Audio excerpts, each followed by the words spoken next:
तर गौरवशाली आणि ऐतिहासिक परंपरा असलेल्या पुण्यातील विसर्जन मिरवणुकांची सुरुवात ही उद्या होणार आहे। उद्या सकाळी 9:30 वाजल्यापासून ही सुरुवात होईल। मानाच्या गणपतींसह शहरातील प्रमुख गणेश मंडळांच्या विसर्जन मिरवणूक पाहण्यासाठी पुणे शहरामध्ये मोठी गर्दी होत असते। सार्वजनिक गणेश मंडळांची विसर्जन मिरवणूक सुरळीत आणि निर्विघ्न पार पाडण्यासाठी प्रशासनाकडून तयारी पूर्ण झाली आहे। आपण पाहू शकतो पुण्यातील सार्वजनिक गणेश मंडळांच्या विसर्जन मिरवणुकीची सुरुवात ही मानाच्या गणपतींपासून होते। यंदा मानाच्या 5ही गणेश मंडळांकडून विसर्जन मिरवणुकीच्या वेळा निश्चित करण्यात आल्या।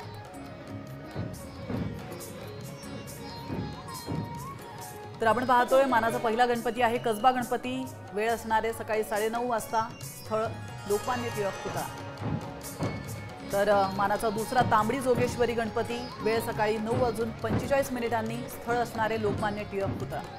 आणि मानाच्या तिसरा गणपती गुरुजी तालीम गणपती आहे। वेळ सकाळी 10 वाजता। स्थळ लोकमान्य टिळक पुतळा। तर मानाचा चौथा गणपती आहे तुळशीबाग मंडळ। सकाळी 10:15 वाजता ही मिरवणूक निघणार आहे। लोकमान्य टिळक पुतळ्यापासूनच ही मिरवणूक निघेल। तर मानाचा जो पाचवा आणि शेवटचा गणपती आहे केसरीवाडा गणपती, याची मिरवणूक सकाळी 10:30 वाजता लोकमान्य टिळक पुतळ्यापासून निघणार। तर त्यानंतर श्रीमंत दगडूशेठ हलवाई गणपती आहे। दुपारी 4 वाजता बेलबाग मधून मिरवणूक निघणार आहे। तर अखिल मंडई गणपती संध्याकाळी 7 वाजता निघेल बेलबाग चौकातून।